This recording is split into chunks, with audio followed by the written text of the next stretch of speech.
kind of attack where while it's happening, you're going, this is not going to pan out well. Somebody's going to die. You're just looking at this bear, and it's coming in hot. And just everything, it's a weird experience. Your memory's a little foggy of it. Everything happened so fast, but it felt like it was so long. So the adrenaline just must overwhelm your brain. So. Yeah, and you don't even think about. I just remember it was a weird situation. So maybe I'll just kind of recap the story. So we're on a Fognak Island, and we're hunting. And a Fognak Island is in off Alaska. Of Kodiak. Yeah, so a Fognak Island has some of the largest bears in the world. They're brown bears. They are big brown bears. They can be over 1,000 pounds. So we're hunting elk there.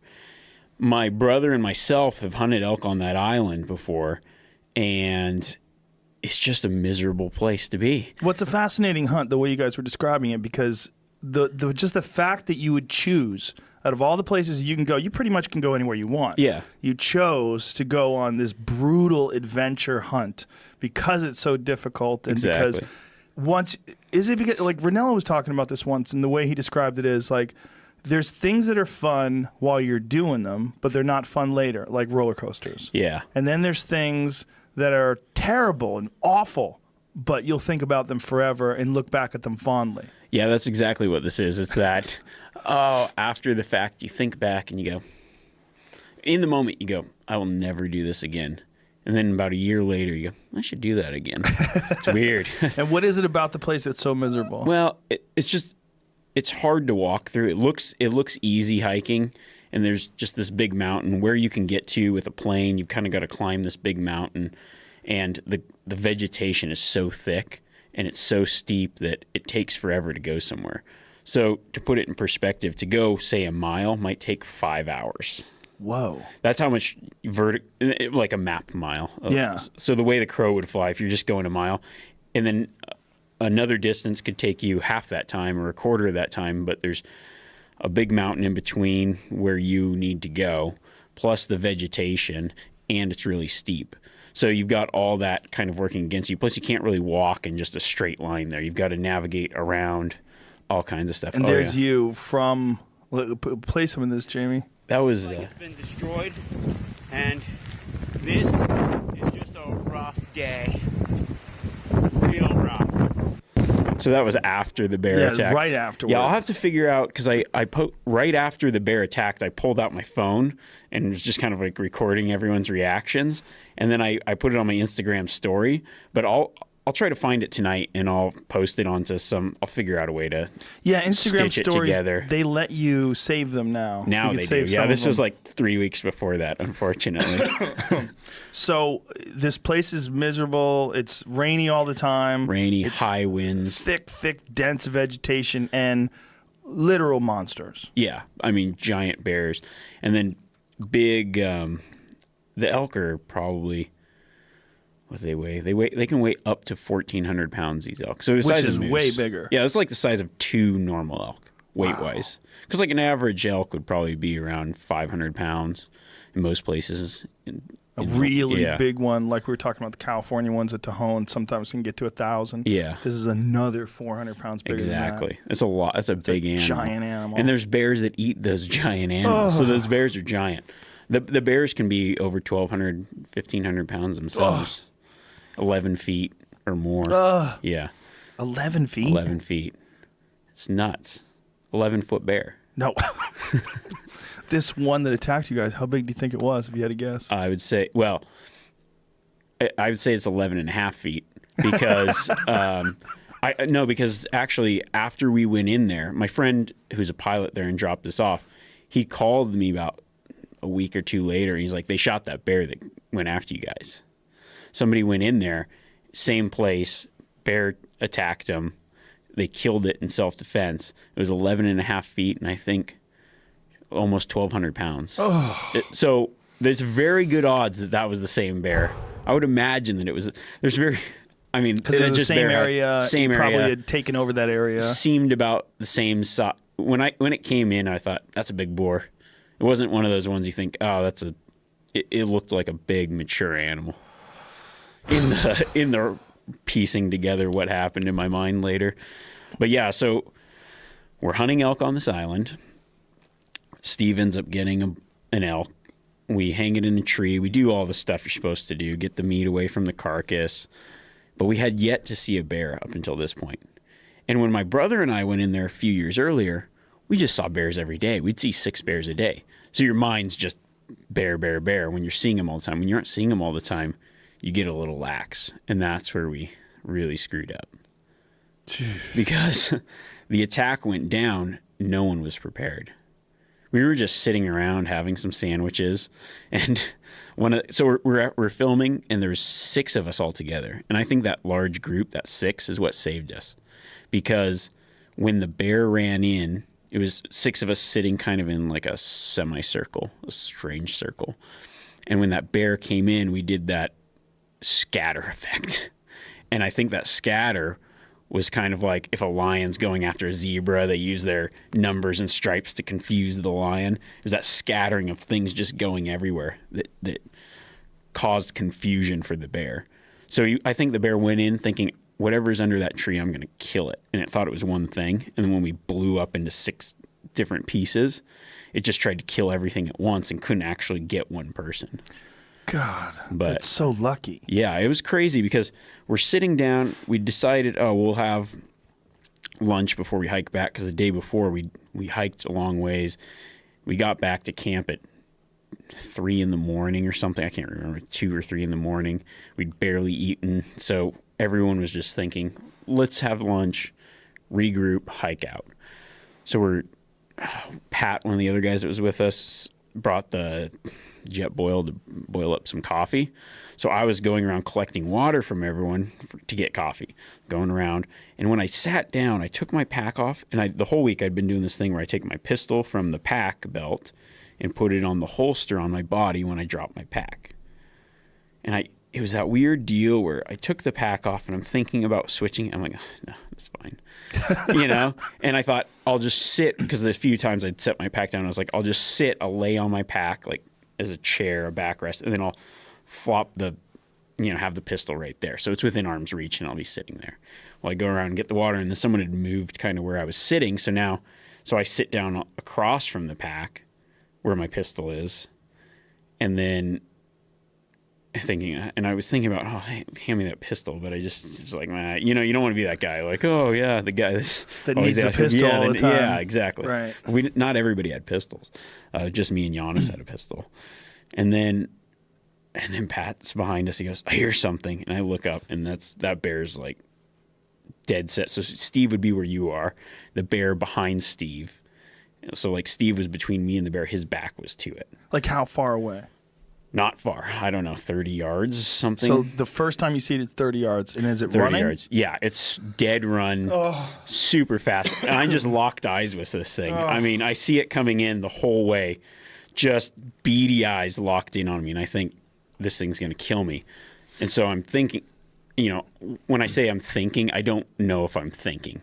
I just remember what was kind of going through my head at the time. I thought, oh, fuck, I'm going to die, and my protection's right there. Like, I'm going to die. This is that situation where I'm dead, and they talk about it, and he could have saved himself, but his gun's on the ground. And I think that was like, go for the gun was my whole thing. So I start to go for the gun. Giannis would have been here as I remember it. And so I start to go for the gun and realize, fuck, I don't have time to get to my gun. And it's 3 feet away. Jesus that bear Christ. Is like right there coming down at me so fast. So I kind of do like a football juke move, left, right, and then wheel around right, do like a spin with my back, and then start running to the left. And at that point, Giannis, I didn't know this at the time, because I looked at some pictures afterwards, kind of piece everything together. So Giannis was sitting right next to me. I think he got up to turn. There was some trekking poles right here.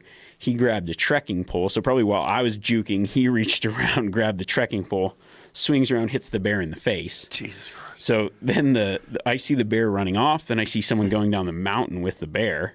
I'm thinking he's got someone. So I grab my pistol, start going down the mountain, yelling, oh, count off. I guess I yelled count off, and everyone's like, 1, 1, 1. I'm like, oh shit, who's missing? Right. And then Garrett pops up out of the bushes, and his eye, he's like wide-eyed. So Garrett, a.k.a. Dirt Myth, was yeah. the one who was on top of the bear. Somehow he's on the bear's back. So I think when the bear wheeled around, he like hit him and he ends up on the back. So I saw just legs and bear going down the mountain. Well, I saw his legs on the back of the bear. So somehow. you thought like maybe the bear had him in his jaw. Yeah, that's what I was thinking. Wow. I mean, who would think he'd be riding a bear? Like if that was in a movie, you'd be like, get the fuck out of here. You're not riding a bear. I think, what was that, Anchorman, where the guy's like riding the bear in the zoo? That's what it was. It's exactly like that. Oh my God.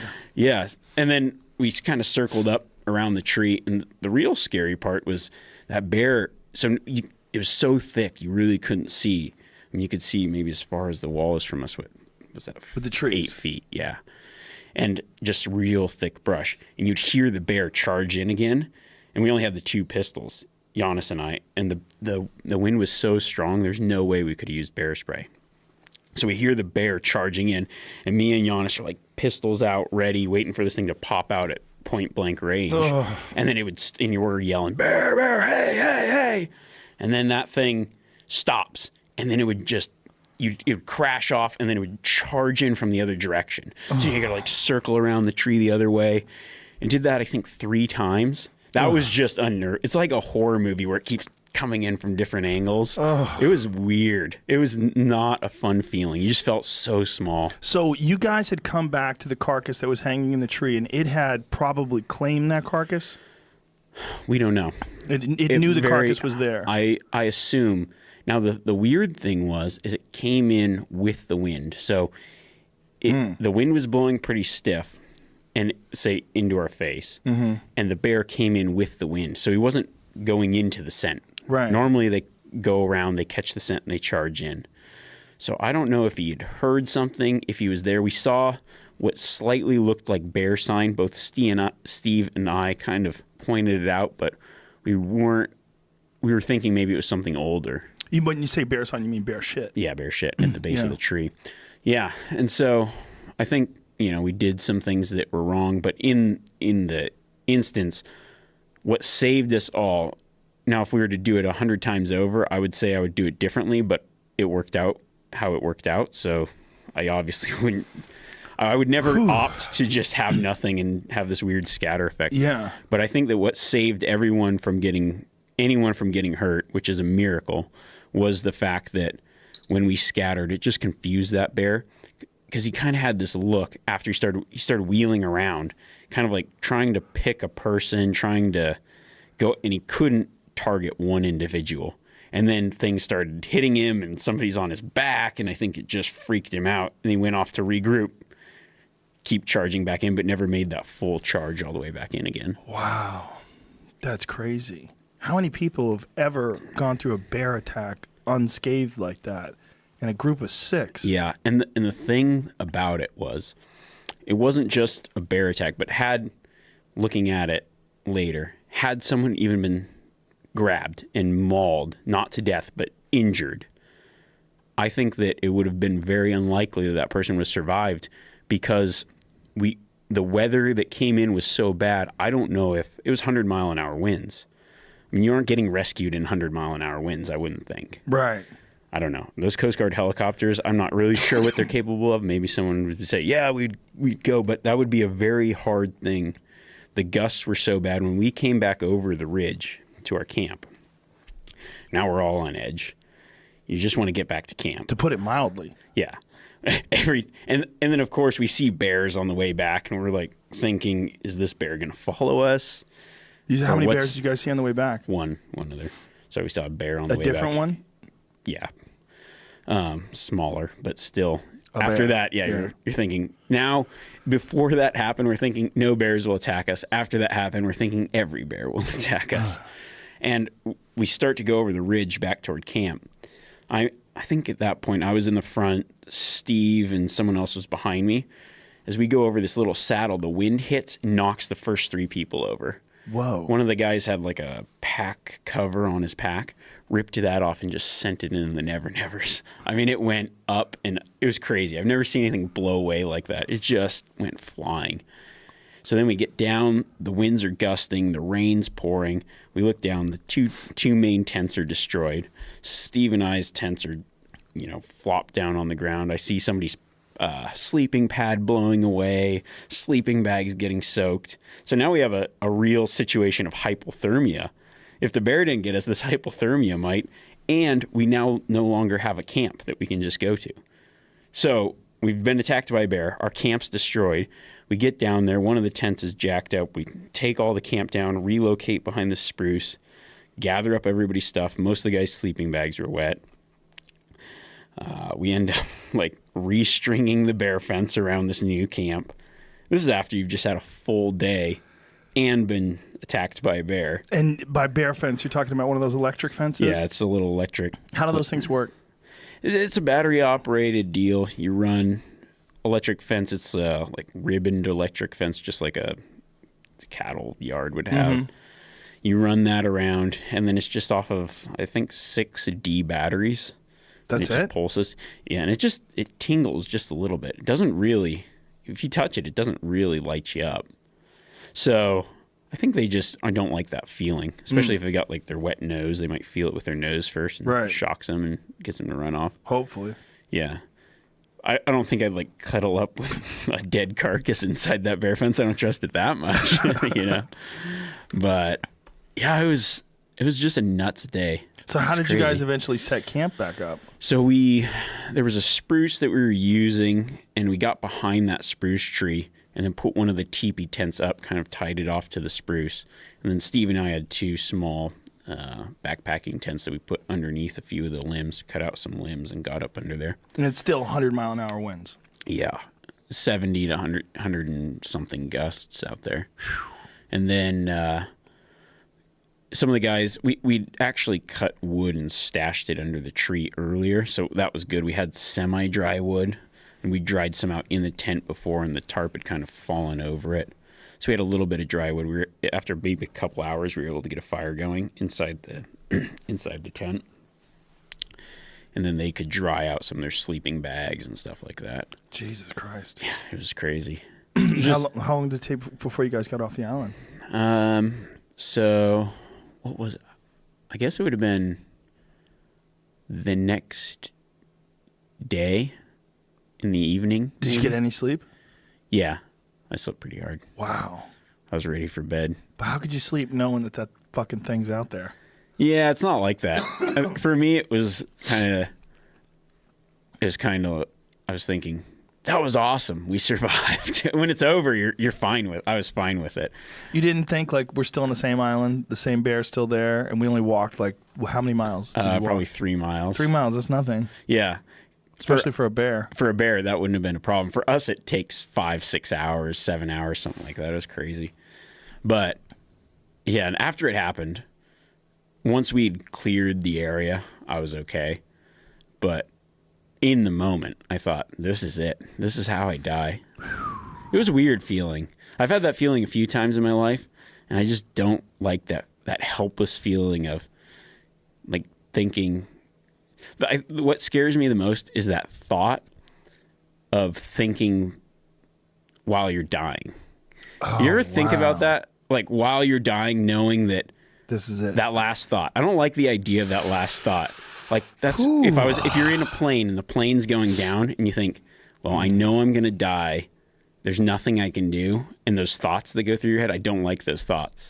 I think I'd rather just not see it coming because those thoughts are the worst part. I've thought of that before. Like, how do you deal those thoughts with the feeling right before the plane hits the ground? Right. What happens? Or your parachute doesn't go. And that's the same with the bear attack. That bear's coming in. You have if you have a gun, you're focused on your task. And then if the bear got you, crushed your head, maybe you have that task to focus on, but you aren't focusing on the inevitable is going to happen. There's nothing I can do. I don't like that thought. It's the worst.